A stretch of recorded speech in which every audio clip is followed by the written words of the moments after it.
language, and maybe by that time, Ms. Allen will join. Yes, thank you, Madam Chair. I've sent a text, so I'll be able to give you an update. But Madam Chair, I would recommend that you go ahead and call the meeting to order, and then I can read some information into the record for our electronic meeting. Okay, great.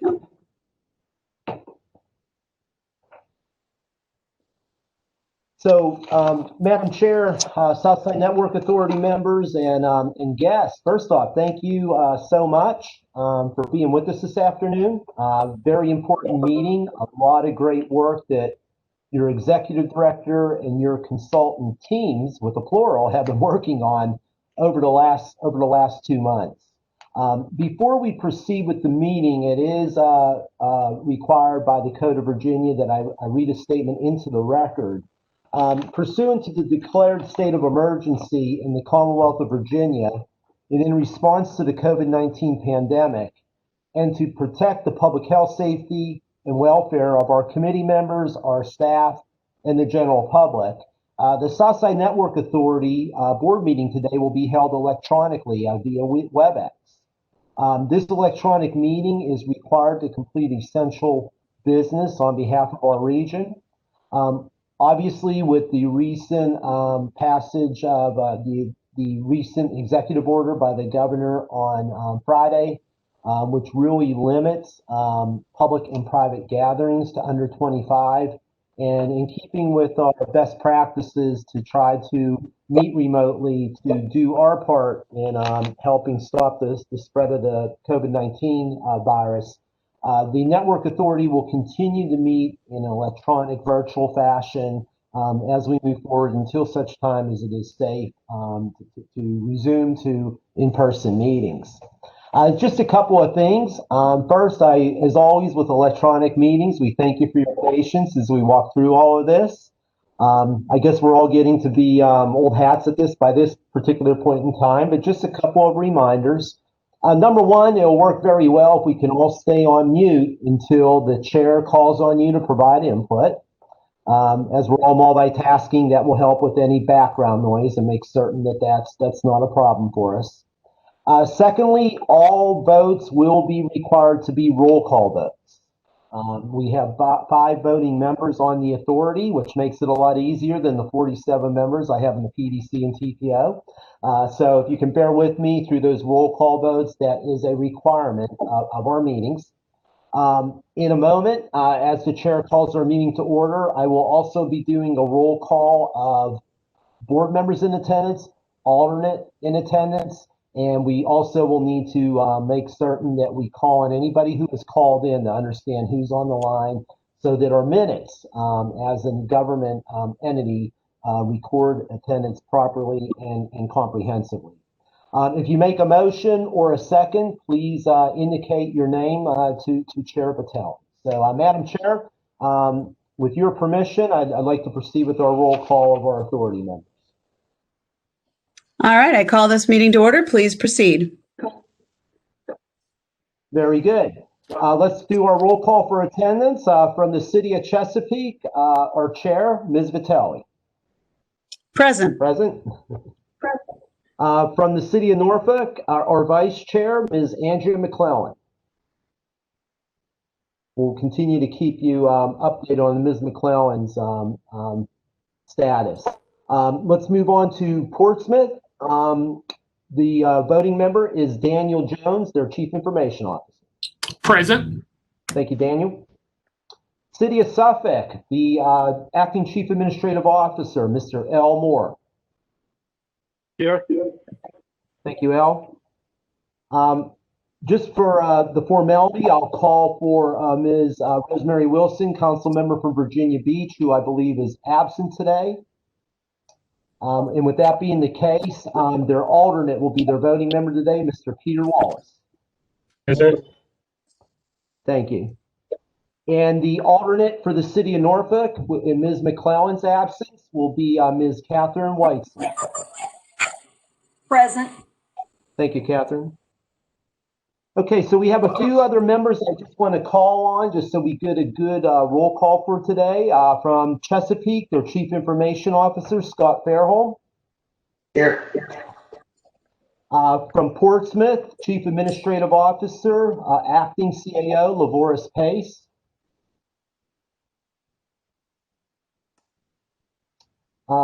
Let's see, our Southside Network Authority Legal Counsel, Mr. Mike Lockaby. I'm here, Bob. Good to see you. Very good, Mike. From the City of Chesapeake, Legal Representative Jay Stroman. Did I see Jay? Here. Thank you. Very good. Thank you, Jay. I'm going to just call in a few others from Chesapeake, Ellen Berggren. From the City of Norfolk, Fraser Picard, their Chief Information Officer. Here. Very good. Norfolk CAO, Dr. Chip Filer. Norfolk Legal Representative Andrew Fox. Present. Thanks, Andrew. Portsmouth legal representation. Is anybody from Portsmouth on the phone from a legal perspective? I don't believe so, Bob. Okay, thank you. How about from the City of Suffolk? I'm here, Carla Carter. Oh, thank you, Carla. Appreciate that. Let's see. And from Virginia Beach, Deborah Bryan, I saw. Here. Very good. Thank you, Deborah. Okay, just a few other names. I want to be certain that I recognize. Hey Bob, I just logged on. My apologies. It's Andrea. Hi, Ms. McClellan. Perfect. So I'm here, but I've got to go deal with one small crisis issue in the background. I'll be back in 3 minutes. Very good. Thank you, Ms. McClellan. We have unanimous attendance. That's fantastic again. So let's see, a few others that I just wanted to mention. From the PDC staff, we have Kelly Arledge. Kelly, still Bob, thank you. very good. From Columbia Telecommunications Corporation, we have Matt DeHaven. Hello. Hi, Matt. We have Ned Williams. Hello, everyone. Fantastic. We have from the City of Suffolk, from the Chief Information Officer, CIO office, Ms. Regina Chandler. Here. Hi, Regina. Of course, your Executive Director, Stephen DeBerry. Hi, good afternoon. Very good. Our Procurement Specialist, Tiffany Smith. Good afternoon. Hey, Tiffany. Making all this happen behind the scenes today is Cynthia Malky, who is managing our WebEx. Cynthia is with us. And I do need to ask for the roll call. We have one call in person. I see the digits there are 757 5, and it ends with an 03. Just so we have for the minutes, could you please identify yourself, please? Bob, this is Al. I called in on the phone and watching on the computer, so it's Al Moore. Very good. Perfect. Okay, Madam Chair, I believe that captures our entire roll call, and I appreciate your patience. I'll turn that back over to you.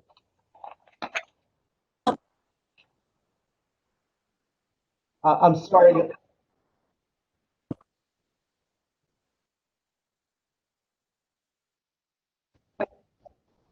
I'm sorry, Ms. Vitelli, I lost you. Your sound broke up a little bit. Could you restate, please? No, we can't. I apologize. Video for a minute, and we'll see. That might help. How's that? Is that any better? Yeah. Okay, great. First of all, I want to thank everybody for being on. Listen, just hearing all those names was just so, uplifting. I mean, this is such an incredible project that we're, working on here, and to have such great synergy across 5 cities and all of the other partners that are helping us right now, between CTC and SIR and all the, folks. I just appreciate everybody's participation today, and thank you so much. We're going to go ahead and proceed with the agenda. Mr. Crum, could I ask you to proceed with agenda item number 2? Yes, and Madam Chair, if I may, I apologize, I should have caught this, but I would ask for approval of the agenda with one very minor modification. I would love to introduce two newly appointed board members to the Southside Network Authority before we get started today. So Do you want if to you go don't out of mind- order then? Because I think we're on that with number 5, so we would just need to change the order around, but that's perfectly fine. Yeah, so if we could ask for approval of the agenda with that minor amendment, I can proceed with would there be a motion to do that? Could I have could I have a motion to approve that This is agenda? Catherine. I make that motion. Second. So motion by Catherine Weitzel, second by Daniel Jones. If you're in favor, please indicate by roll call. Ms. Vitelli, Yes. Ms. Weitzel, Yes. Mr. Jones, Yes. Mr. Moore, Yes. and Mr. Wallace.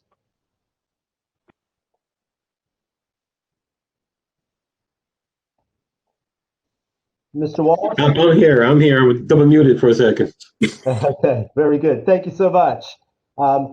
That passes. So if I may, I'd like to introduce, or actually, Stephen, why don't I turn it over to you as the Authority Executive Director to introduce your two new board members, please.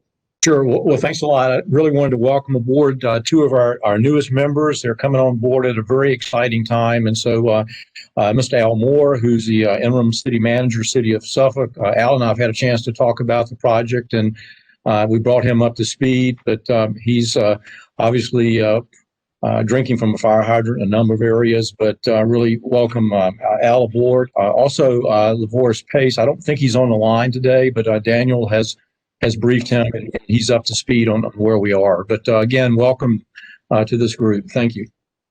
Yeah, welcome, both of you. And Madam Chair, if I may say, Mr. Elmore and Mr. Pace have been obviously appointed into their interim capacity.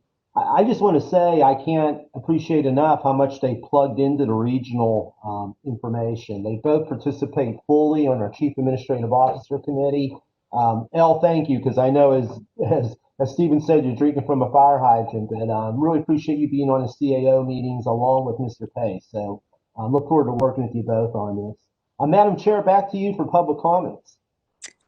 So are there any public comments? I don't believe we have anybody on to provide. I was going to say, do we have any on the line? We do not, and we did not receive any in writing, but thank you for giving that opportunity. I think we're free to move on. Okay, we'll move on to agenda item number 4 and approval of the meeting minutes.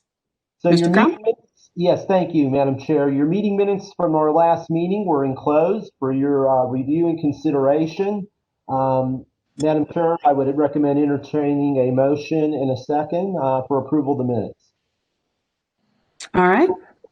Is there a motion to approve minutes? So moved. Second. Thank you, Ms. McClellan. Thank you, Mr. Jones. So we'll do a roll call vote. Yes, please. Upon motion by Ms. McClellan, second by Mr. Jones, approval of the minutes. Ms. Vitelli, Yes. Ms. McClellan, Yes. Mr. Jones, Yes, but I would say, just as a point of clarification, I didn't second that motion. Yeah, I you did. did. I Oh, did. sorry, Peter. So Mr. Wallace seconded it. I do agree with it, nevertheless, though. very You're good. not going to argue, right? Now that's regional cooperation there, right? There you go. Mr. Moore Yes. and Mr. Wallace. Yes. Very good. Madam Chair, the minutes pass. Thank you very much. We've already accomplished agenda item number 5. I'm so glad that we moved that up. And again, welcome to our new board members. Shall we proceed with agenda item number 6, please? Yes, Ms. Stevens, this one. Yeah, Stephen, I think you're taking that one, right? Yeah, I've got that. Okay, so team, as approved during the July 30th meeting, I entered into a liability contract with Virginia Corps. They are a Virginia entity and really are a risk pool, not an insurance company. And so just a quick recap, we're insured for $2 million general liability, $1 million for public officials, and also workman's comp to actually on the Virginia Corp. We're officially been insured since July, but we just need to adopt a resolution to join Virginia Corp. And I had a copy of that resolution in your package, and we'll get the chair's signature on it with your approval and move forward. So I'm asking just that the board take action to approve the resolution. All right. Do we have a motion for that? Motion. Second. Thank you.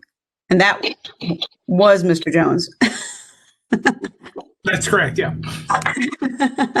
Seconded by Ms. McClellan. And roll call, please, Mr. Crum. Yes, so approval of the VA core resolution for the Virginia Association of Counties Group Self-Insurance Risk Pool.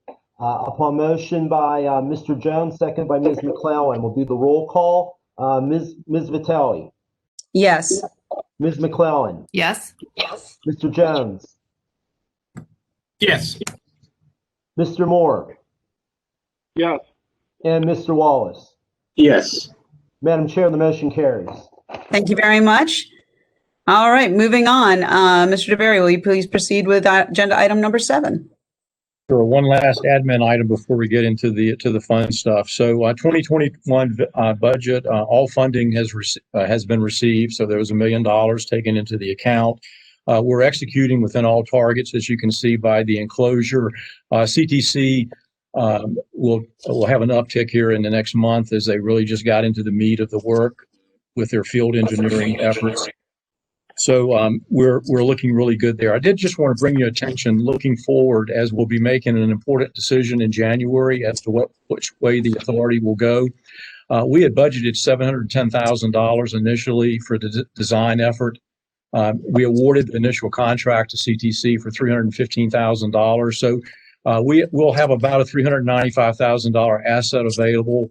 That would be more than enough to produce 100% design if we decide to build and operate as a municipality. If we were to go turnkey, there would be more than enough money for CTC to help us build and execute an RFP and provide a QA plan to track any construction. So budget-wise, we're in pretty good shape.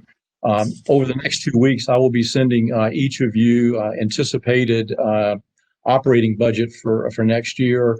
It'll cover the basic stuff, salaries, legal, the MOU, insurance, things like that. And as we move into January and decide upon the way forward, we'll be able to look at capital monies, if any, are needed, or bonds. So I feel real good about the budget at this point in time. That's for situational awareness. If there are any questions, I'd be happy to answer those. Wonderful. Thank you so much, Mr. DeBerry. That's excellent. All right. Anything else to add? Good. All right.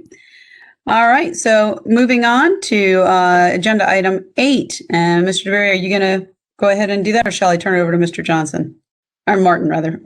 Sure. So I just wanted to remind everyone that during the last meeting, we authorized the executive director to spend up to $30,000 to help build a splash page for the SNA and begin to look at a communications plan.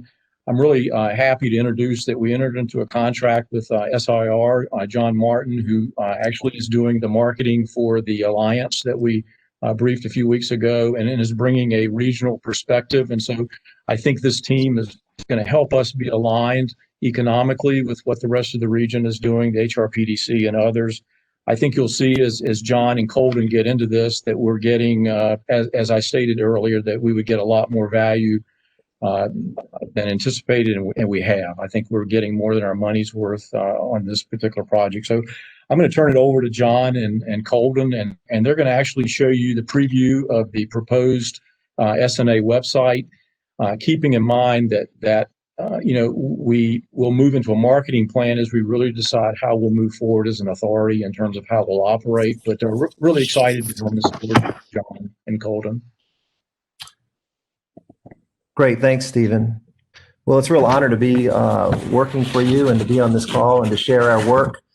The scope of work that was put together called for developing key messages in a PowerPoint that you could use in talking to organizations, as well as a landing page, a splash page, as a website to tell your story. And then culminating with a communications plan and some media relations ideas. So we are well underway on that scope of work. I think the PowerPoint has been shared with you as board members, and I have watched it in action one time at the Alliance Forum, where it was brilliantly presented and I think very well received. And so we turned from that project and started working on a website, and where we really want to present a very confident personality and persona for you in this incredibly important work, and to showcase this in a really modern way. So I'm going to ask Colden, who's with SIR, to take us through that work and to show you our recommended approach for you for your digital presence. So Colden. So John, to set Colden up, Cynthia, let's go ahead and give Colden the ability to share screen. I've got it. Very good. All right, let's see about this.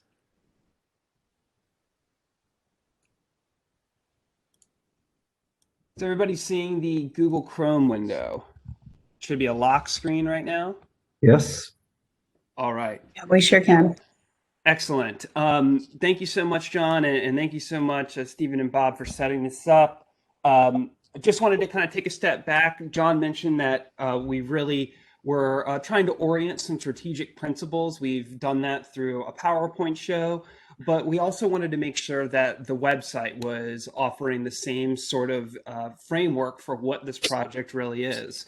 So our kind of goal was to basically answer the who and the what and the how. We wanted to describe what this is. We wanted to describe who is behind this project. And we also wanted to really illustrate how this project is going to benefit the region, and then also how to get in touch with you all. And so while we really started out thinking about it as a landing page, we ended up kind of developing a micro site. And I'm going to pop you in there in a second. Our goal with developing websites, just really quickly, is to try to streamline it as much as possible. I think all of us have probably been involved with websites that have a million different strings attached. We like to try to keep it simple and to make it easy to edit. Because this is this call is stacked with IT professionals, I also just want to mention that the platform we use, Squarespace, is a very secure platform. We have two-factor authentication. The site has a dedicated SSL certificate, so everything's encrypted, uses the web application firewall, and then it also has HTTP strict transport security, so you can't go to the site without HTTPS.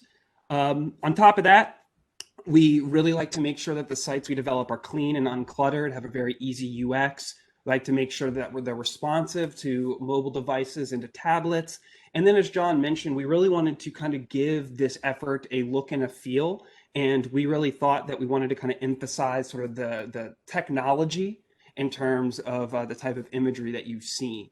So here we are at just the password screen. The site is not public right now. I believe Stephen plans on sending it out at some point after this meeting. So I'm going to go through this Go ahead. Did somebody say something? I can't see you all, which is terrifying. It's okay. I think you're all good. Okay. Yeah. All right. So please speak loudly if you need to interrupt me. What we're here is on the home page. This really part of our philosophy with websites is you kind of need to assume that people may only go to the home page. So this page is really designed to not only give you the most basic, broad boilerplate information, but also serve as sort of a portal to the rest of the site.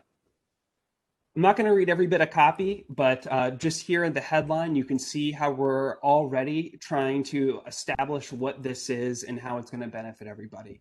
We're building a path toward lower cost, faster service, and enhanced coverage, uniting and future-proofing the 757 through unprecedented broadband expansion and access for all. So you can see here we use this kind of impressionistic imagery, and we add a little bit of animation there just to kind of spice it up a little bit.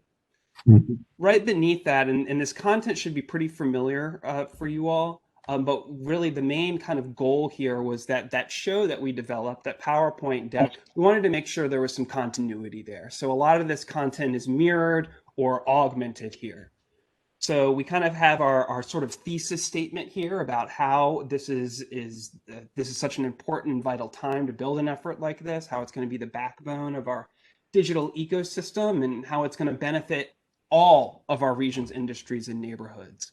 And just to put a pin in that, the equity component of this effort of benefiting everybody in all neighborhoods is a theme that we sort of woven throughout this.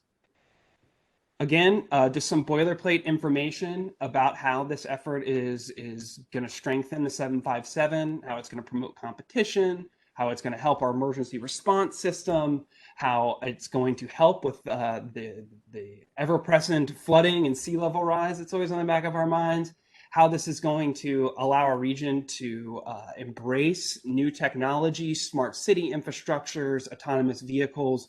And of course, it wouldn't be the 757 without us mentioning how this is going to strengthen the military, especially as virtual workplaces and virtual commuting, if you will, continue to rise.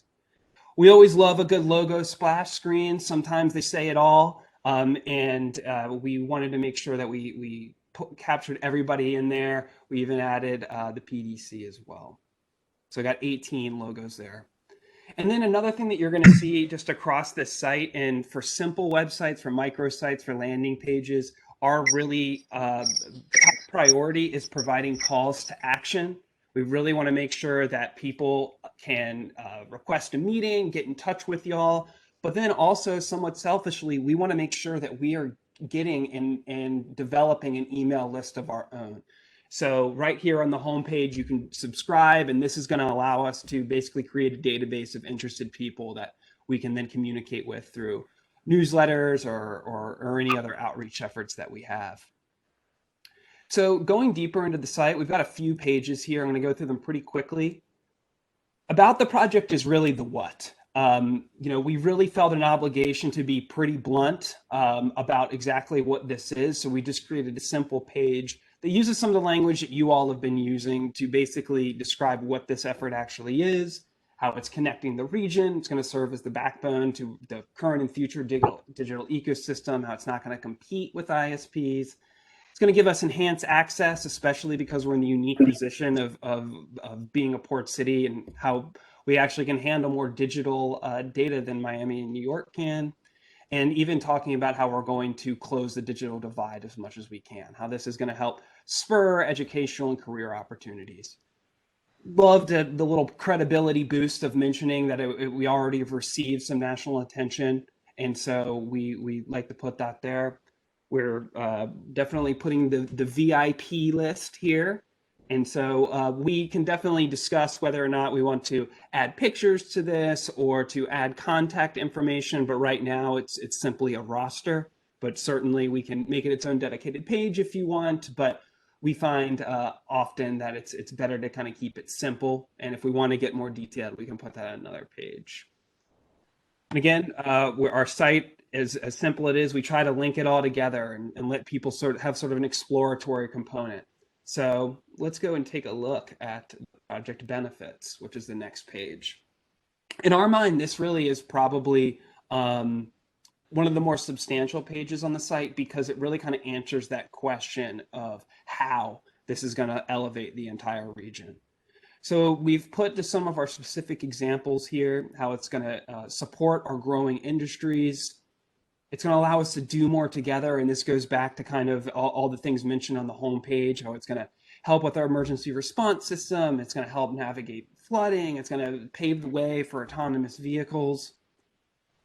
There's probably no better place to say this than on a WebEx call, but it's going to be preparing for a more distributed workforce. We're going to be seeing so much more remote working. We're going to be seeing this trend continue. So we wanted to put it there. Of course, the military is going to benefit from this, especially now that the Navy is hoping to have about 30% of local workers teleworking within the next few years. So we really wanted to mention that, not only how we'll elevate them, but really to meet an expectation. And then also a smart city infrastructure. very cool people I think are starting to recognize the Internet of Things and the sort of just web that we all live in that's very interconnected. And then closing the digital divide. And this is a piece that we think could even be elaborated on elsewhere on the site. Little contact us at the bottom of the page. On every page, you'll either see a contact link or a call to action. Again, just going back to that streamlined user experience. We like everything to be in a self-contained sort of loop here. Our project timeline, this is, again, just sort of laying the facts right out there. We have our various phases outlined. Major milestones to date. And then we have our work ahead. And as I mentioned earlier, editing this site is incredibly easy. It uses a what you see is what you get style visual editor. So we would love to continue working as your development partner on this, but at the same time, the site is so easy to use that all of this can be adjusted within just a few clicks. Frequently asked questions. This is probably the most copy that's on the site, probably the most substantial information. But again, going back to our sort of guiding philosophy, we don't like to overwhelm users with too much text. I think all of us here can get really excited about really nerdy things, and that's great. But we also don't want to overwhelm anybody. So what we have done is taken our frequently asked questions and just created simple accordion toggles. So that way, if people are scanning this information, they can kind of see the question that they want answered and not have to just sift through all of these at once, which could probably be pretty dangerous as far as them actually liking the project. So updates and news. This is sort of a placeholder. And as Stephen mentioned, we have provided a few suggestions for a marketing and communications plan. One potential avenue for that is really thinking about content development. The timing is probably not great right now to really elaborate on discussing this, but we do just want to mention that getting people to a site is one thing, getting them to come back is often the challenge. And so we really would recommend considering having a blog component of this that would really allow us, without compromising the other pages with too much copy, to elaborate on some of the more technical specifics, maybe even have interviews with stakeholders that could be put in here in written form, or even kind of white papers that outline some of the principles that you saw elsewhere. So just kind of put a pin in that. We do think that having some content, and I mean that with a capital C, is really going to make the site come alive, if you will, and provide an easy promotional avenue. Because sometimes when we're sharing a site, we have a tendency to say, hey, go to the homepage. When we do that, sometimes we're just plopping people in and hoping they get to where they want. But when you have really good content, it kind of gives them a reason to go.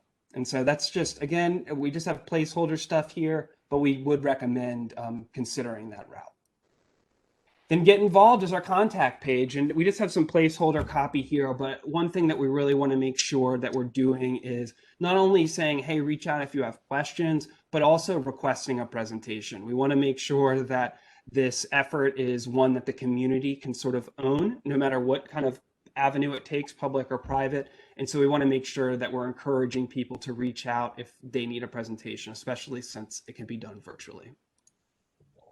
So that's my story. That's my song. That's really the short, fast-forwarded version of it. I could talk about this for quite a while, as you can probably guess.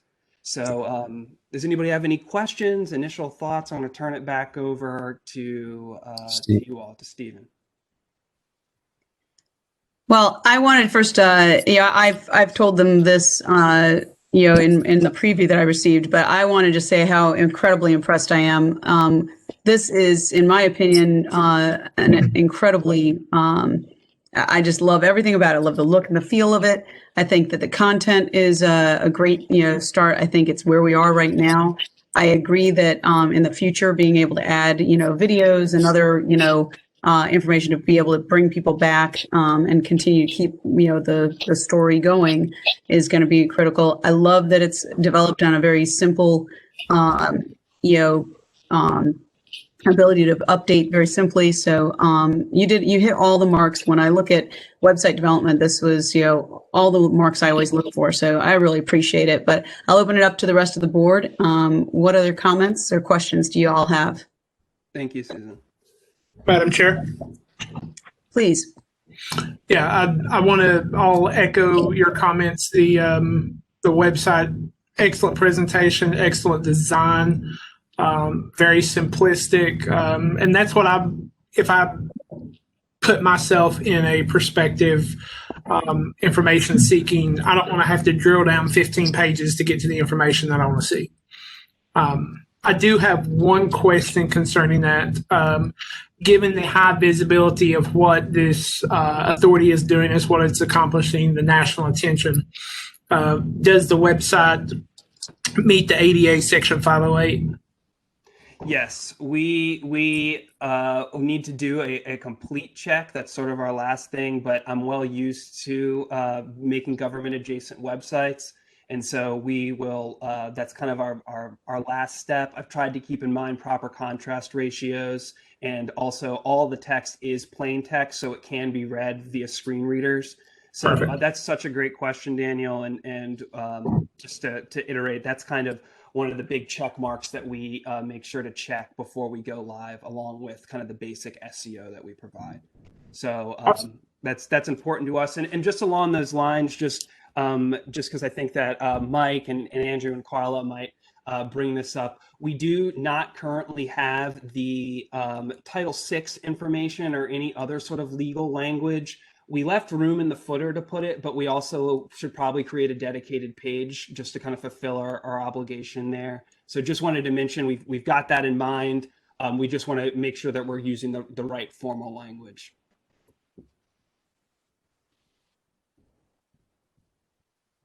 Madam Chair? Yes, Ms. McClellan.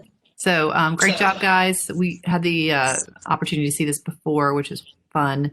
One of the things I still get sort of stuck on this front page, and the words are easy to fix. Squarespace, we can manipulate those later, but I think we're going to need to think about our messaging.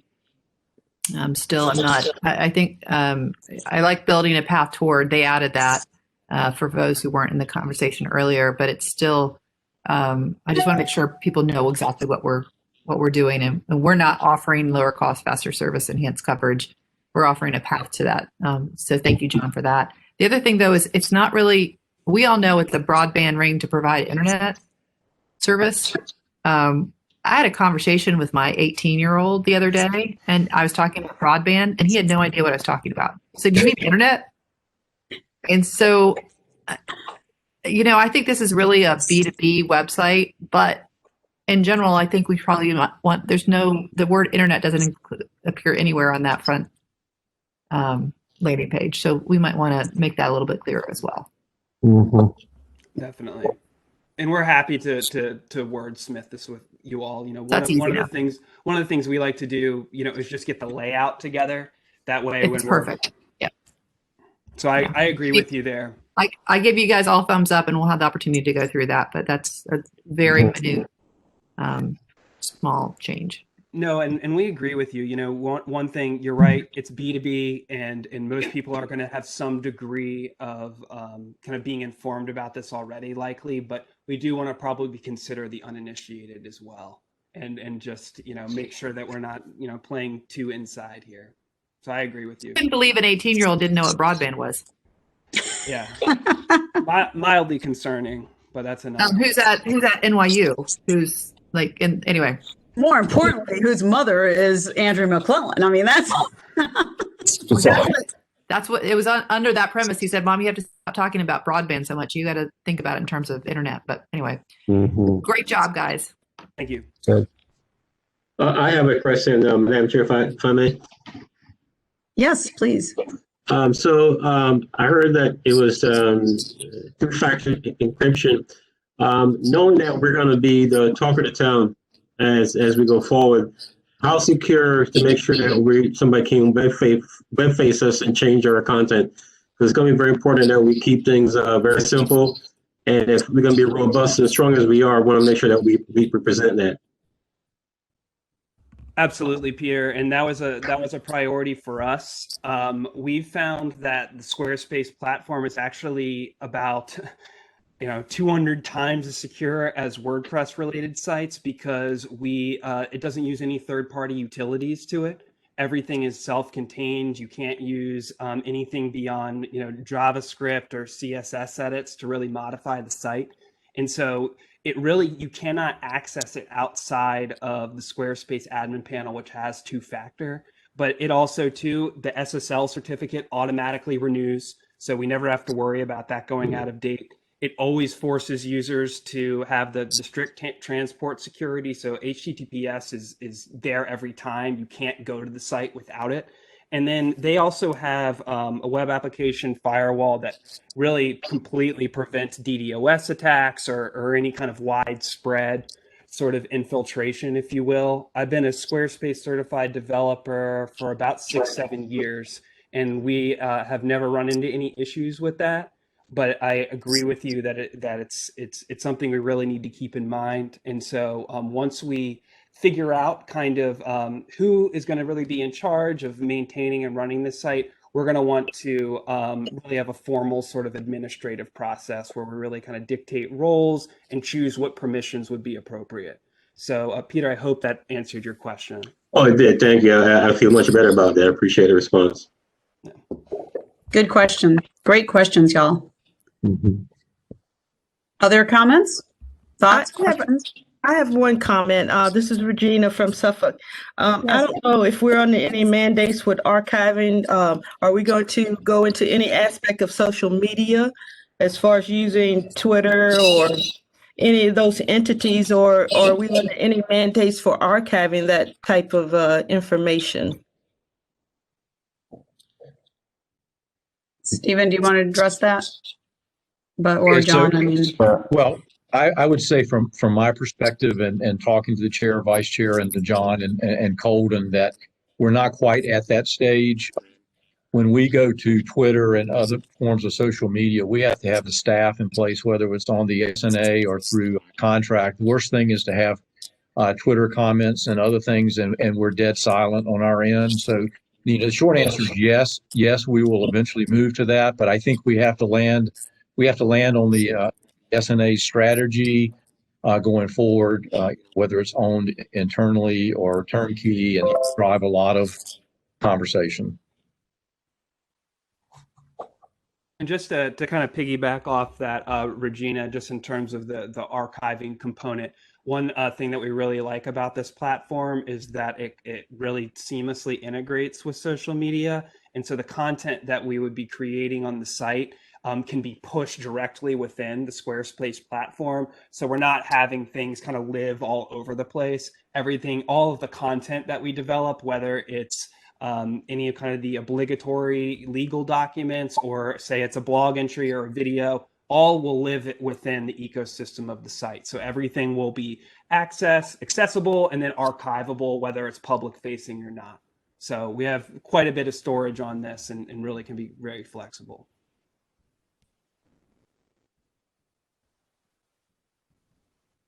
Okay, well then, what I'm asking for in terms of action requested on this is for the Southside Network Authority to take action to approve the network design, and I'm really at this stage talking about format and concept. We will continue to work this as we move through the process over the next 2 months, and really want all input from you. But that would be the vote today to approve the format and concept. All right. Do I have a motion to approve? Thank you. Second? Second. And the second Yes, was Peter. Peter. Thank you. I'm sorry. For some reason, Peter, your picture didn't come up until later. So, okay. Thank you. Mr. Crum, would you please call the roll? Yes, and if I could, just to be certain we capture correctly, who was the motion, please? Who made the motion was Ms. McClellan. Okay, motion by Ms. McClellan, second by Mr. Wallace for approval of the website design concept. Ms. Vitelli? Yes. Ms. McClellan? Yes. Mr. Jones? Yes. Mr. Moore? Yes. And Mr. Wallace? Yes. Very good. Madam Chair, the motion carries unanimously. All right. Thank you very much. And back Okay, well, hey, once again, thanks to John and to Colden for the great effort and all the input that we received from folks. I'm really excited moving forward, and thank you. Thank you. Thank you. Okay, Would you like agenda item number 9, Fiber Design Network. Just a quick memory recall, and also for Al and some newer members. Stephen, I'm sorry. I should have mentioned this earlier. It was a question, Yes, Madam yes. Chair. It's not so much the website, but I guess at some point, are we going to have the opportunity to talk about the name? Somebody just asked the question, 757 Network Ring is not Southside Network Authority. Have we made that official designation, and are we going to? No, we haven't, and that's a great question, a great point. In fact, it was funny because when we were starting to talk about the content, and you were saying, "Hey, I'm not sure these." Yeah, I like the design, I like the look of it, but the content, I got on at that moment because I thought the same thing. I was like, "All right, that's something that we need to address when we address the content, because obviously that's not what we're currently called, and may not be what we are called in the future." So. Yeah, well, I think that's an agenda item for our next meeting. We probably need to, talk about that, and maybe provide some, John can provide some options or, thoughts on that in preparation for our next meeting. Is this going to be, when is this going to be live? When the website? Well, we're going to throw that back to you, Andrea. It's like when you guys would like to launch it. We're close. We've got to work on some language, and then I think that name we could launch it with the Southside Network Authority, but we should have a discussion on alternative names, so we can be ready to launch with more work on the copy in a matter of a week, or we could wait until we finalize a name and launch it at that point after your next meeting. So it's really up to you. I would suggest not, you launch one time. Yeah. Right. And you can tweak some of the copy and the content, but that's a pretty significant piece of it. Yeah. So when is our next meeting, Susan? I'm just wondering, do we need to talk about this today? I think we actually can talk about it on the next one. But I mean, we certainly could add it to today's meeting. But Stephen, I think our next meeting in December, would we have time to be able to add that on? I think that's great, because December 11th is when we talk about the strategic intent and how we move forward. And so I think this would be the option. Yeah. Okay. Thank you. I appreciate that. Thanks, Susan. Thank you, Andrew, for bringing that out. That's, you and I were on the same page as always. So thank you for voicing that. Awesome. Madam Chair? Yes. Bob. I apologize for the interruption. Madam Chair, could I please ask our legal counsel, Mike Lockaby, a quick question, if I may, in that regard? Of course. So, Mike, of course, our bylaws set out the Southside Network Authority, which was a holding name. But could you talk, we can quickly do business as 757 fiber, whatever we want to be, right? So could you talk about that in terms of those mechanics, please? Madam Chair, if that's okay. That's perfectly fine. Thank you. Yeah, we will have to get a doing business as. I will have to, I know that the process recently changed for doing that. I think that you only need to make one filing with the SEC in order to do that right now, but I will actually look into that. But it is a very fast process to do it. My wife's business actually did it not too long ago, so it took them a matter of a couple of weeks. Okay. So Mike, if we could come up with some proposals to discuss with this authority board on December 11th, and the authority board would give the nod of approval, is that something we could launch January 1 as an example? Is that something we could launch before the holidays? Could you give us a little idea on that? Oh, absolutely. If I'm primed to one of us pull the trigger as soon as the meeting is over, that can be done very quickly. Very good. Thank you, Madam Chair. I just wanted to understand those steps. No, thank you, Mr. Crum. I appreciate that. That's excellent. And I think that's going to work out beautifully with our timing for the next meeting. So great. We'll have a good discussion on that. All right. Any other concerns with, the website design? Well, all right. Wonderful. Well, let's move on to the fiber network design. Mr. Berry. Okay, great. Well, just a quick review. As you know, we initially went out with 100% design to build the fiber ring. And as the authority came together and began to look at a number of issues associated with that, we felt like we needed a little more information and finite cost estimates to be able to make good fiduciary decisions moving forward regarding how we would own and operate. And so we really settled upon a possibility of two paths going forward. One would be an authority that would be municipally owned and operated, and it could be construction could be funded via 3, but it would be pretty much run by the authority. The other option was having seen several responses to the RFP was to get perhaps a turnkey operation that would require little or no money up front. So the authority directed me to enter into a contract with our preferred provider, which was CTC, but to build a 50 to 60% design that would give us better cost fidelity. Now, there were three main parts to this RFP, and one became very important as we went through it, and that was the fact that the 30% design was over 18 months old. A number of things had happened since that design, new economic growth, new companies coming to the area, and actually a really big issue was three of our municipalities, Chesapeake, Suffolk, and Portsmouth, began to build their own next generation network, if you will. And those items were thought processes, but were not action being taken at the time. So that would tend to have a significant impact on the design. We wanted to complete that 50 to 60% design to get good cost data so that the authority could make good decisions on the way forward. And we also wanted to look at several business case scenarios that our company, CTC, had seen across the nation.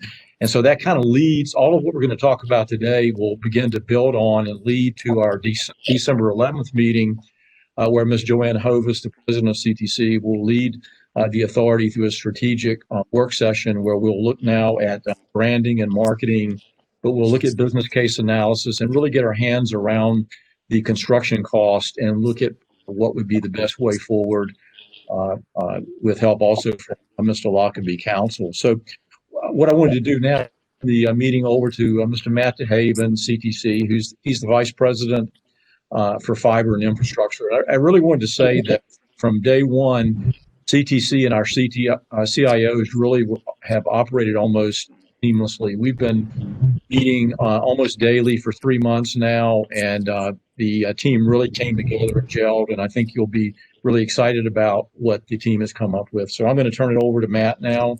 We can give him sharing. Thank you, Stephen. Give me just a second here. I think I can pull up a PowerPoint very quickly.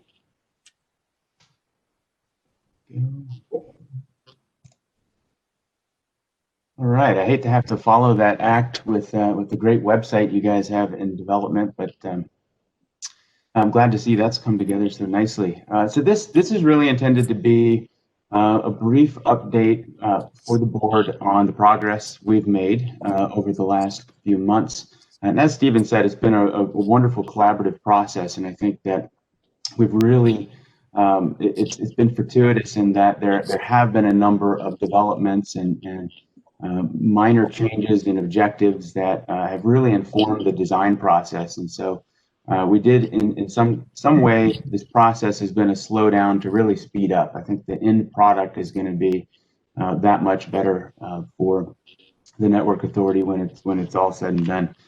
So I have a brief agenda for you. We'll run through this pretty quickly and give you time to ask questions if you have any. Again, all of this is really a precursor to a meeting we'll have in a month from now, which will really dig into the strategic elements of our scope of work more than anything. Our big focus has been to this point really around that design effort and getting you closer and closer to a completed design, and in doing that, also generate very detailed cost estimates for you to inform all of your strategic decisions. So I'll give you an update on the status of those design efforts. We'll talk through very briefly some proposed fiber route changes that are now a part of our design. I believe most of you have been briefed on these, and we've got those detailed for you. Provide those updated construction cost estimates that are nearly in complete form at this point, with only minor changes expected as we finalize certain details, and then transition very quickly into and briefly into a discussion about next steps in relation to that business case analysis and some of the operating cost numbers that we're working with as inputs into that analysis. Right. So you may recognize this table. The column on the left is really the task that came directly out of our statement of work, and we've just updated this with where we are today. We've gone through pretty rigorous set of meetings with all of the municipal stakeholders in this project, gathering requirements, really making sure that we understand the technical requirements and the various objectives, both from an internal networking perspective and outward economic development goals that are really driving this project, so we could synthesize that into a design that made sense. We had a pretty seamless transition in terms of ingesting your 30% design product that had been developed already into our processes. We've gone through environmental desk reviews, a number of the technical due diligence processes that we have at the onset of a project involving review of the right-of-way and identifying the permitting authorities involved. Of course, we've discussed the permitting requirements with each of the municipal governments involved in the project, and have since done fairly detailed field surveys of those areas of the design that we felt there were potentially more complex construction attributes, greater area of risk relative to being able to provide accurate designs and cost estimates. So we've had engineers in the field for a few weeks collecting that survey data in detail, and all of that's come back, and we have formulated a detailed design at this stage that is completely done in a GIS format. We've talked about this in the past a little bit, but this is part of our process. It's maybe a bit unique to how we operate, where we start in GIS, recognizing that it's ultimately going to be the format in which you will, as you move forward into the operating phase, want to maintain documentation and perform updates to that. So we generate that in a detailed format to begin with. What's ongoing at this time is the computer-aided drafting, the CAD construction plan development. We're several hundred pages of drafting into what is ultimately probably a 500 or 600 page construction plan book that will be available for your review this month. And those ultimately form the detailed specifications that could be finalized and completed and provided as part of a bid package that goes out for construction. So we're well on our way and on track as from the perspective of our current project schedule. So next steps, today we are looking to confirm and get approval on the route revisions that have been incorporated into our designs relative to the 30% plans. Of course, I'll go over those in a moment. Looking to get you a completed draft of the business case analysis a week prior to our December 11th meeting, so you can ingest some of that and think through some of the factors that go into developing that business case analysis before we delve into that strategic workshop, where we then plan to work with you interactively to think through the various aspects of operating models and strategic partnerships that may align with that. And then, of course, beyond that, we expect that will be an iterative discussion. Any questions at this stage, just in terms of basic status, before I jump into route revisions? So, Matt, I think this is Steve. The only thing that I would say is I think around the 4th, when we get the BCAs, that we would want a quick VTC with the chair, the vice chair, yourself, perhaps legal counsel, to just kind of make sure we understand the format for the 11th so that we can fully prepare the board for that meeting. I suspect it won't be in person, so that will be that would be the VTC, right? Yeah, always more complicated that way, but we will do what we need to do. Okay, so just to reiterate what I said before, I think we've found a number of really great opportunities to enhance the design, the detailed field work that's been done, and the gathering of requirements and getting input from the stakeholders has really been useful in identifying ways just to align the project, frankly, better with its project goals, as well as in some cases finding cost efficiencies, in particular around joint build opportunities with Chesapeake in particular, where they have a substantial build out that's about ready to begin, and because of the timing and them working with us very collaboratively, we were able to build that into our design in a very beneficial way to the project. I won't go through these individually. I believe you've seen what these are. In fact, I will jump to the map here so that you can look at these, but of course we can jump back to any of them that you want to talk through. But what this shows you is the original 30% design in purple on the routes there, and where you have the overlap with our current design, the green and the purple, you've got the dotted lines. So a lot of the design has been kept the same. But there are some significant changes that have been made. The most notable one is, as I mentioned, in Chesapeake. That's number 2, where initially it was anticipated that the design would go, the routes of the network would traverse throughout Chesapeake in a more ubiquitous way that would reach a number of the economic development regions and municipal sites. As it stands, though, that fiber is being built, that conduit's being built in a very robust way, and so it was proposed that instead, from a regional perspective, we pass through the city in a more cost-effective manner. We take advantage of the fact that they will be building at the same time, and there's a number of duplicative costs that can be avoided by coordinating those in conjunction. So it both reduces the footage that has to be built and the per foot cost associated with that, with no degradation to the intent of what this network will provide. We'll be increasing the number of conduits across those common segments.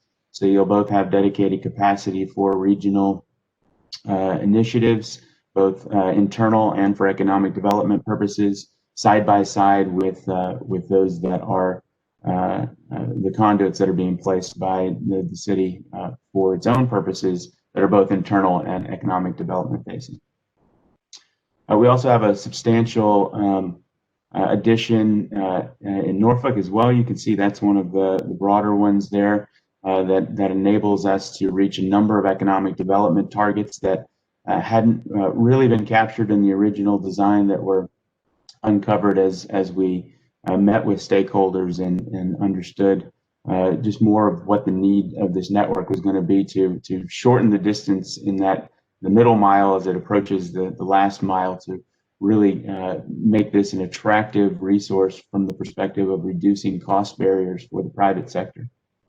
A number of the other changes were relatively minor in terms of, in some cases, avoiding traversing interstate, limited access interstate highway, which frankly can be very difficult to permit, involves resource sharing agreements, long timelines for negotiations and permitting, and don't lend itself very well in some cases to providing access to the economic development and business targets that this network has. So actually getting off of those main highways was the objective in some of the cases of these changes, and enabling us to get closer to those businesses and avoid some of those riskier and potentially higher cost building and permitting areas. So that's in a nutshell what we're proposing. We think from an overall cost perspective, it's been potentially a slight increase, but with a lot of the cost savings in Chesapeake, not too far from a net zero kind kind of situation. I think overall, from a value perspective, certainly a positive in terms of aligning with project goals.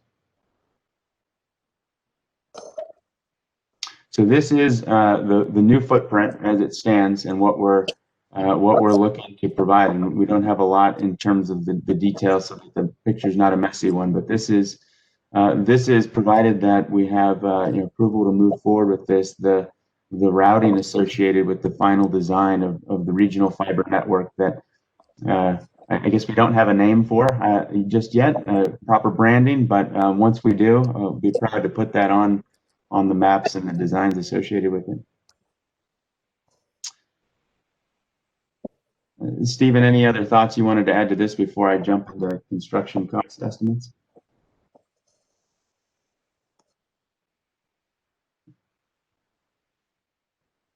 Right. Oh, Stephen, I think you're on mute. Got it. Can you back up one slide to the slide with the numbers, Matt? Yep. Okay. So for numbers 5, I think it's 5, 1, and 6. One of the variables coming into this was connecting to higher ed, and so not only did we pick up Old Dominion, which was left off the original 30% design, we picked up the Tri-City campus that's there, Chesapeake, Suffolk, and Portsmouth, where they come together. And then in Suffolk, expanded to include Paul D. Camp Community College. Also, those two moves put us closer to our next strategies. The move northward in Norfolk not only picks up the terminal and some things like that, but it puts us much closer to the peninsula for phase 3, where we would connect to the peninsula. We sort of missed that in the 30% design. And then in Suffolk, the expansion towards the west in Paul D. Camp positions us for phase 4, which would be when we bring in Franklin, Southampton County, Isle of Wight, in those counties. So it really strengthens the long-term view of the authority's route. Thanks, Matt. Madam Chair, this is Bob. Could I ask Steve to expand on one more thing, please? Please, go right ahead. Yeah, so Stephen, in Suffolk, and I apologize if I missed this, but I believe this route also gets us closer to the Amazon facility as well. Is that correct? Yeah, change 1, Matt, on the map that shows change 1. Actually, change 1 picks up the hospital complex in Suffolk, Amazon, but it also connects to a key Chesapeake public safety facility and a key peering point for Chesapeake for some of their internal business and economic growth. Yeah, in either case, the design was going to pass by where the new Amazon facility is located, so we haven't changed that. Obviously, we wouldn't want to route away from that. What this particular set of changes, as you see, we route kind of in a circuitous path around here. We avoid the interstate, which was an important component of this, but also we maintain, we're able to take advantage of more Chesapeake joint build opportunity. This particular segment that I'm sort of highlighting with my cursor there, it takes advantage of more joint build opportunity and stays on a path that's necessary to pick up one of the key peering points that the city has, a public safety facility that's necessary for connectivity to this regional ring for regional interoperability purposes. So we were able to balance really all of the objectives we had for all of the parties involved in this particular set of changes with this route. It looks a little strange perhaps, but it's a well thought out one that because of that joint build opportunity, this particular change doesn't add any costs associated with that. Thank you. Yeah. All right, so I'm going to jump into to cost estimates now. We've come quite a ways in terms of developing the detailed estimates. Our detailed design work has provided us a lot of the important inputs where we could refine this in a way that would allow us to to generate numbers that you can feel confident moving forward with from a strategic planning perspective. And for our business case analysis work, it's just really important to have solid inputs there. In terms of construction attributes, I'll show this gives you a quick summary of the two key types of construction we're looking at. I mentioned most of this network truly is standalone, brand new construction. We're not attempting to overbuild existing fiber in most cases. In fact, diversity from existing routes is ideal where it's possible. But in the case of City of Chesapeake in particular, there is that joint build opportunity, and where it makes sense from a design perspective, we were able to take advantage of that. But we're increasing the conduit count so that the objectives of both builds, which both have their own specific purposes and objectives around, neither of those are compromised. And in fact, you'll see on this drawing here, the configuration of the conduits and the anticipated allocations are called out. One thing you'll notice, the horizontal view at the bottom, what we're planning to do in all of these cases is to have separate junction boxes for both the regional ring and the Chesapeake build. So although the conduits will be placed right next to each other and at the same time, leveraging significant economies of scale from a cost perspective, the infrastructure for all intents and purposes is still separate and can be treated as such. So it doesn't constrain us from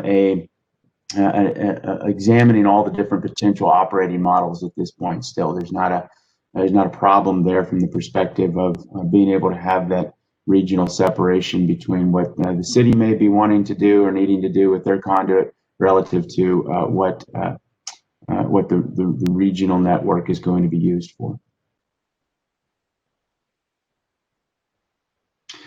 Some key cost considerations that came out of our analysis. We're building in a really interesting construction environment. In your area there, we've got quite a wide range with both wetlands and various bridge crossings and water crossings, and both very rural kinds of construction areas and then much more urban. So we really have a mix of things. It's not appropriate to place in doing these detailed analysis just a single number on a per foot basis to each of these. We've done really detailed analysis on a segment by segment basis as we assigned cost estimates to the line items associated with these. What it yielded was a range of anywhere from about $21 a foot up to almost $60 a foot.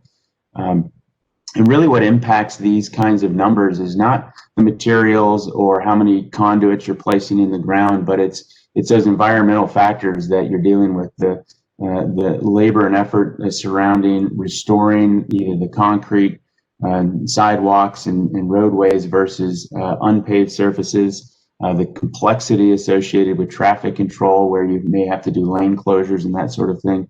And of course, where there's significant congestion with existing utilities in the right of way, more care and effort has to be placed there. So we looked at those types of considerations in great detail as we developed our designs and estimates. It does yield an average of a very specific average of $30.68 a foot. Now, these kinds of metrics are important as you think through what the cost benefit analysis is associated with any particular part of the build. So I wanted to present that to you. A lot of the key assumptions that drive some of the numbers around this include construction methodology. The intent has always been from the beginning that most of this would be placed using horizontal directional drilling. This is a way in which we can both avoid significant environmental impact. In fact, in most cases, we can completely avoid anything that's considered a permanent environmental impact that requires permitting. But it also minimizes the amount of disruption and restoration required. So this is not a terribly disruptive process to the community as the construction occurs. We're also assuming that, and our design is based on placing the access vaults for the conduit outside of vehicular travel lanes in the right of way. A big part of our analysis has been to identify where that right-of-way exists and identify where there's space available to do this so that we can place lower cost compared to very expensive manholes that are placed in the travel lanes. These will be in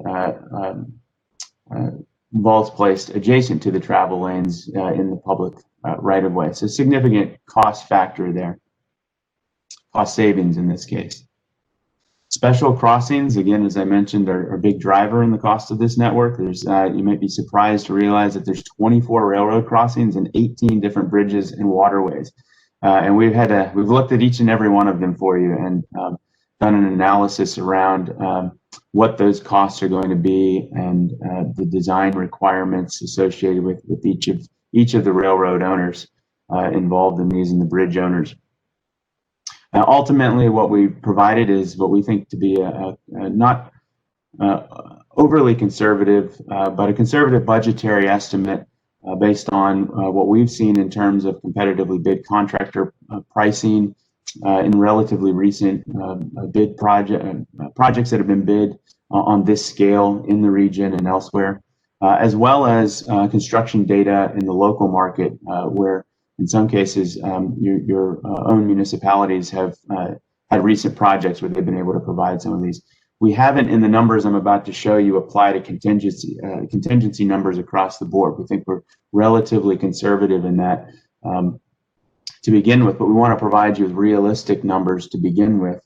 And then in terms of funding strategies moving forward, if there's bond funding or anything along those lines where we need to apply contingencies, we could do that. I just want you to be aware that we haven't put in that to begin with. These are what we truly anticipate the cost to come out to be. And this is just an illustration of the kind of detail line item pricing that goes into these estimates. This is just for one type of segment within the network. And what's important about this is we design our bill of materials and our cost estimates so that they can feed directly into a competitive bid process, into an RFP or an IFB that would go out for construction. These would represent the line item pricing that you'd be expected to see, and each one of these line items tied to specifications in the bid documents. And we have those specifications to provide you as well as part of our deliverables. So you'll have the makings of the details around a bid package should you go to a competitive bid for construction on this. As you know, our clients are almost entirely local governments, municipal and state governments. And so we start the process with the understanding that the competitive bid process is a very important component that we need to be planning for from day one. And this gives you a sense of those crossings, where they lie in the map and along the routes and how important they're going to be. As you can see, there's really you can't go very far before you hit one of these special crossings. So from this will be an important map to look at, not from a cost perspective as much as from a network construction planning and phasing perspective, and in understanding what can be built and according to what timelines, so that you can get as much of the network operating as quickly as possible. Just wanted you to see where those lie. So here's where we're at from a cost perspective. This is just for the fiber conduit, or the fiber cable itself and the conduit infrastructure, built on essentially a turnkey basis through contractor pricing with the engineering and permitting included in all of that. Our number comes to currently $23.6 million approximately. That consists of just under 120 miles, route miles of new fiber and conduit. And you can see the relative breakdown here. This is not to assign an allocation of costs to the individual jurisdictions. This is purely a geographic breakdown.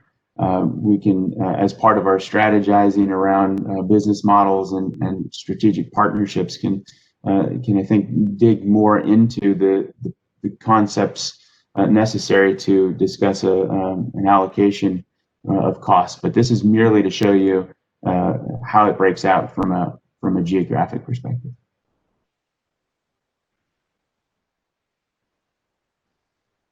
Any questions around the costs before I jump on?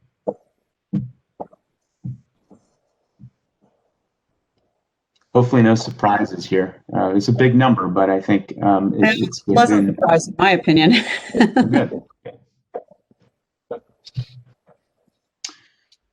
All right, so we haven't presented you with the business case analysis at this point. We're still working on that, and there's still some key inputs that we're collecting and developing as part of it. The cost data that you just saw is obviously a huge component of that. But I wanted to give you just touch bases quickly on where we're at with that and some of the things to think about as we are finalizing for you a draft of that business case analysis and then moving into the strategic planning workshop. So obviously any business case analysis, any financial modeling that you do around a project of this sort, one of the most important inputs into it is understanding the total cost of ownership of the network, and operating costs are an important part of that. Now, we haven't looked as part of our work so far at the costs associated with delivering services to businesses or to the public. Obviously, that's each of those has both a cost and a revenue component to it. At this stage, we're looking just at what it takes to build and maintain the conduit and the fiber infrastructure itself. So this includes things like having the contracted resources on hand to do locates when you get an 811 ticket, to protect that. It's really around protecting the infrastructure that you own.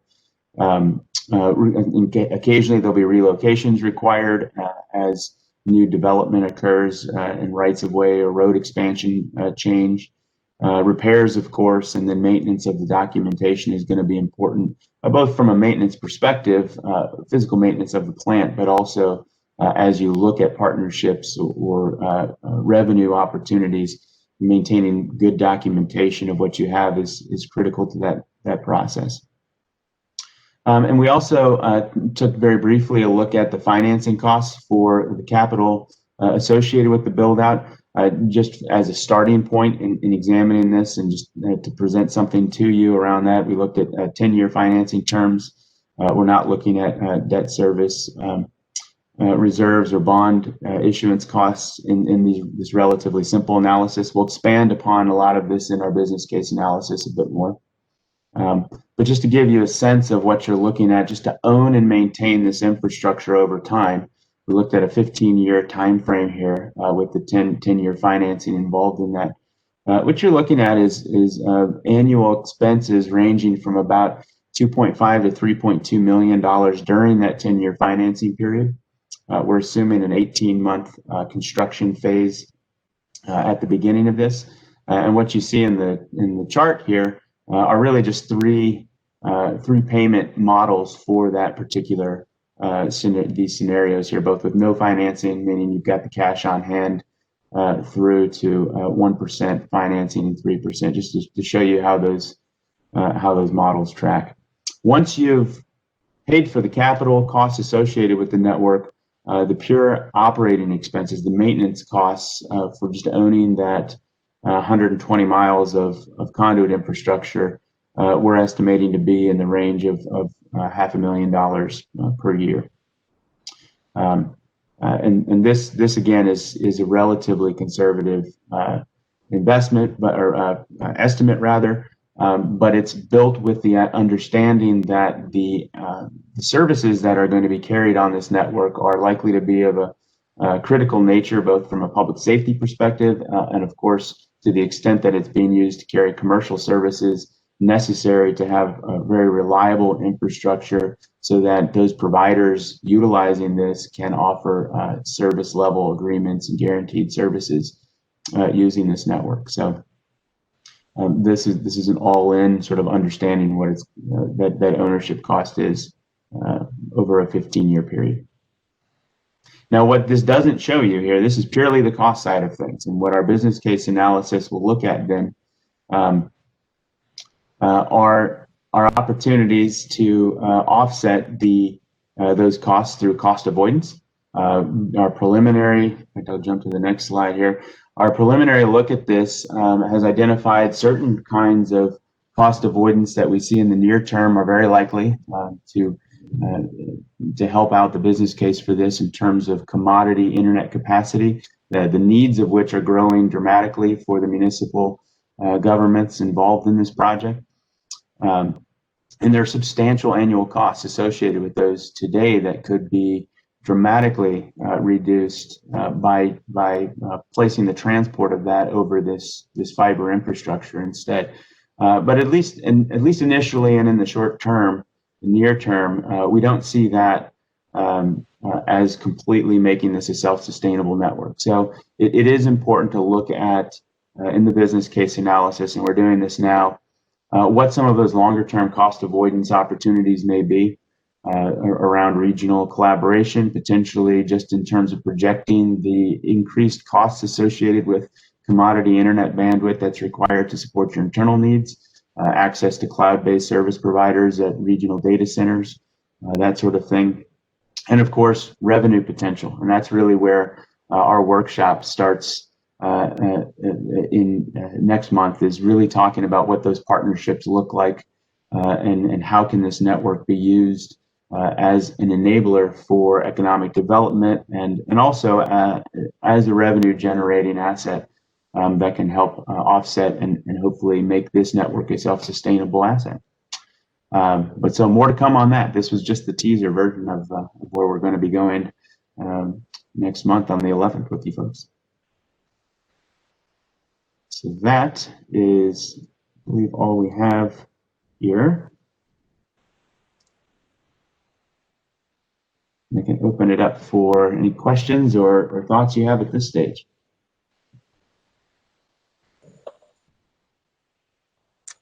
All right, any questions? Anybody in shell shock right now, or are you all breathing? Madam Chair. Yes, Mr. Jones.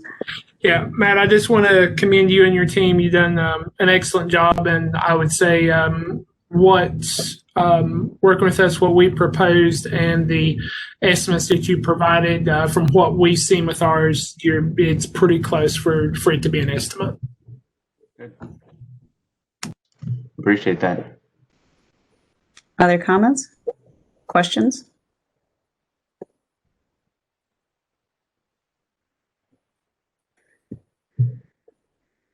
Well, Matt, I'm thrilled. I mean, this is so far so good. It's looking great, and I appreciate all the hard work that you and your team have been putting into this. I know that we've been working, and Stephen, I know that you two have been, the team has come together and been, really nugging it out and coming up together. Every city's CIO talking about what the plan is, for their city, what revisions. So at this point, back over to you. Okay. Thanks. Okay. Thanks again, Matt, and particularly the CIOs. So look, I know in like 35 minutes, you saw 3 months worth of work, but I think that there's a lot of goodness in what was recommended. And so at this stage, to keep the process going, I'm asking that the Network Authority take action to approve the proposed revisions to the fiber ring at this stage. We can keep going. All right. Do I have a motion? So moved. This is Al, Suffolk. Thank you, Al. Second for anyone?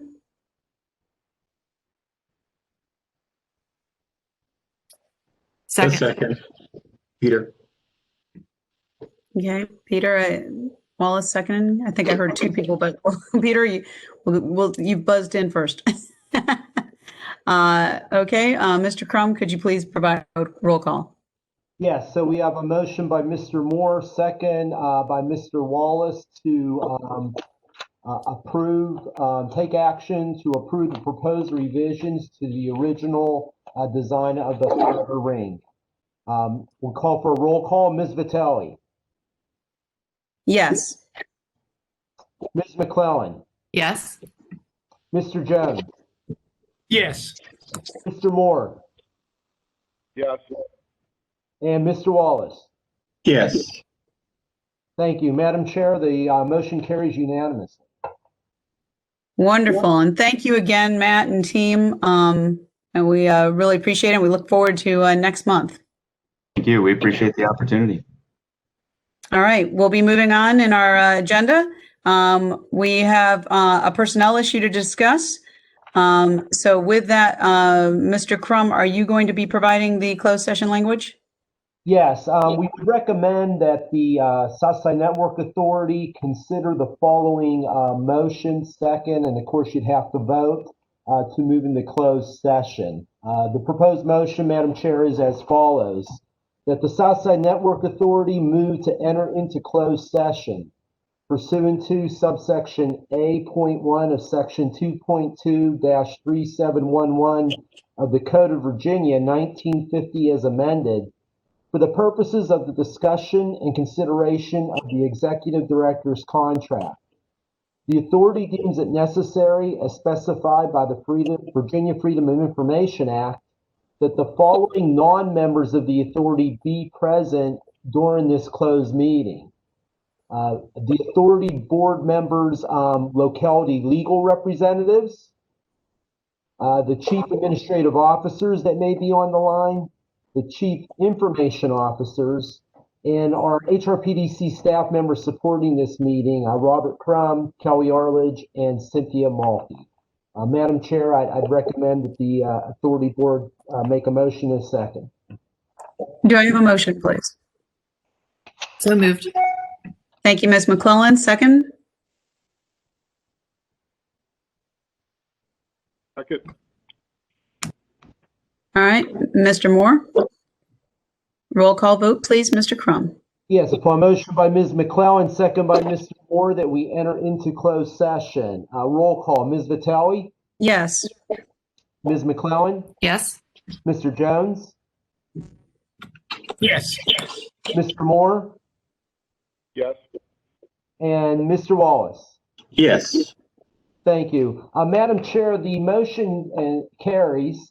What I would like to ask is that anyone who is not on that list, that being the authority board members, the authority alternates, your legal representatives, your CIOs or CAOs, since we will be in the closed session, I would ask that those parties please exit the call, please.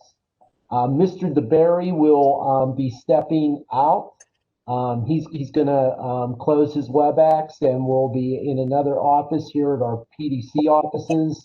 I'm prepared to text Mr. DeBerry when the authority would like to bring him back into the conversation. Madam Chair, I ask for your patience. I'm just taking a look. We are down to 16 participants now. And can we also make sure that the line is clear as well, please? Yes, the line is, yes, we're not going with the Uber line today, just with the WebEx. So that'll make it a little easier. I just have one person. I believe this is Andy Fox, but Andy, can I just confirm that that's you, please?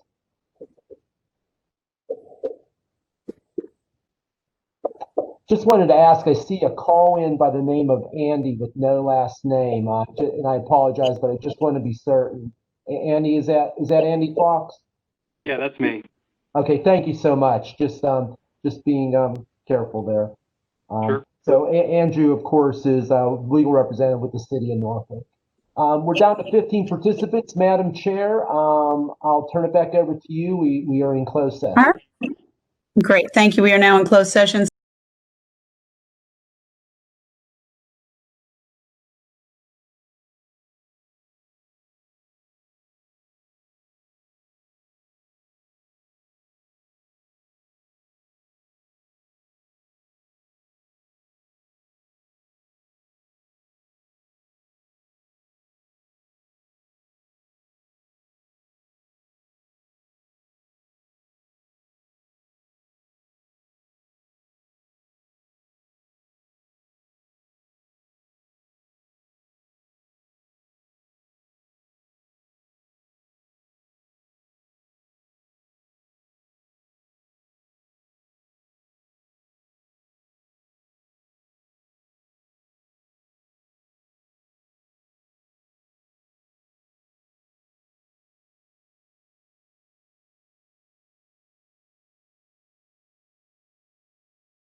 All right, Madam Chair, to come out of closed session, I would recommend the following motion.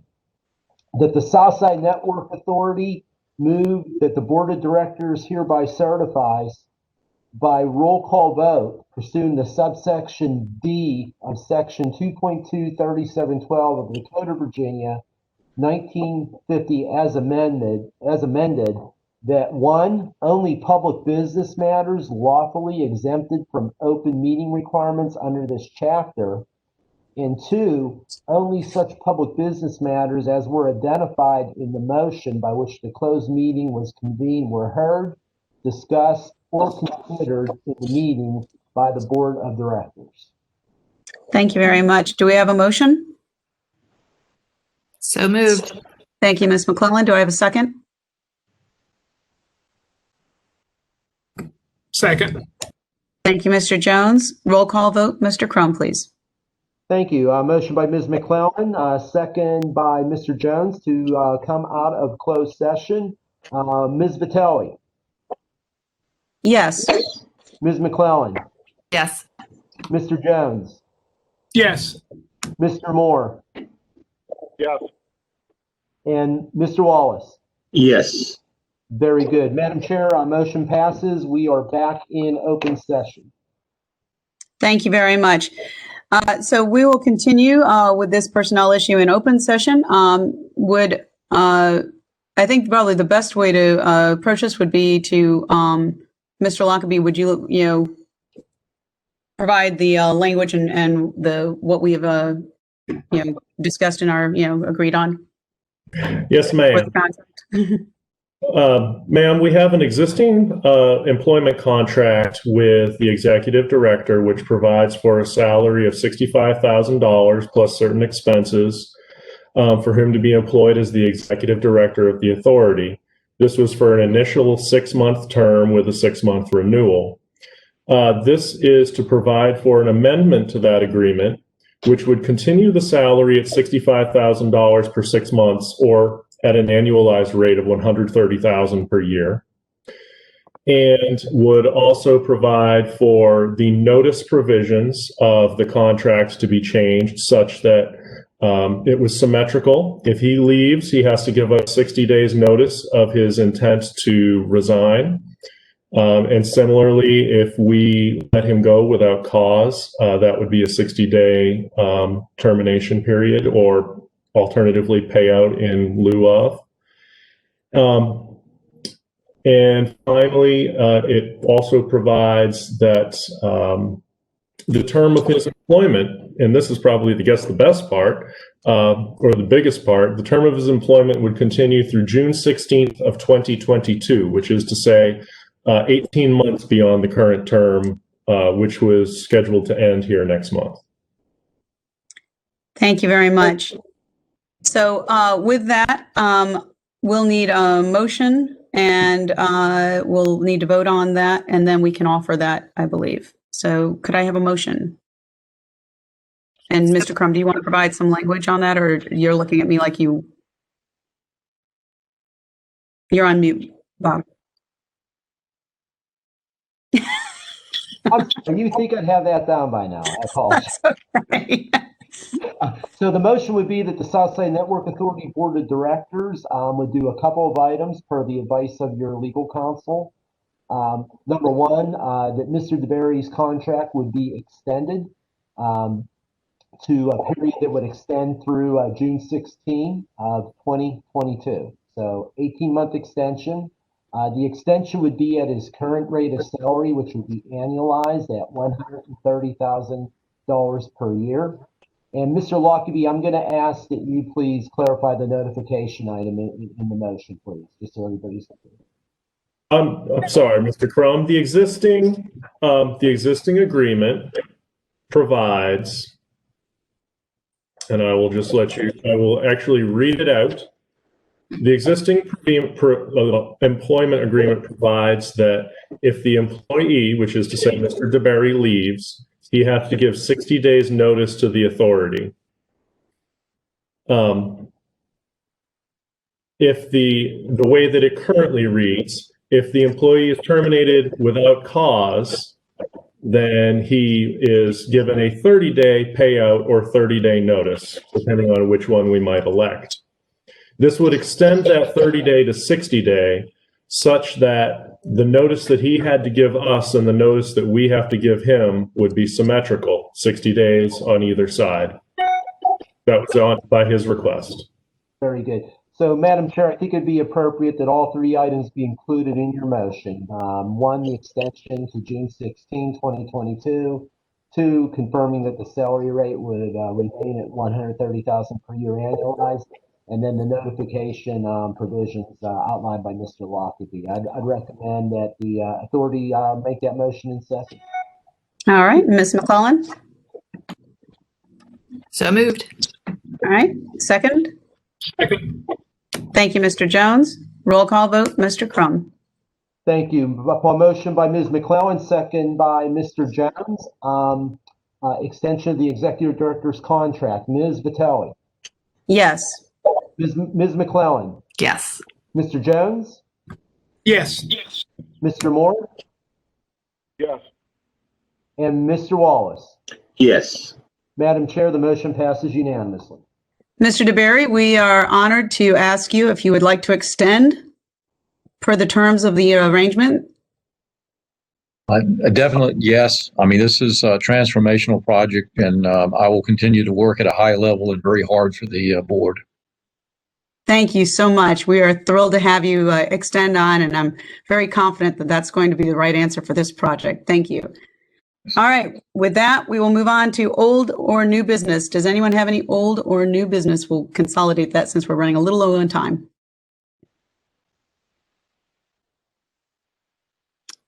All right. Seeing none, I believe that concludes this meeting.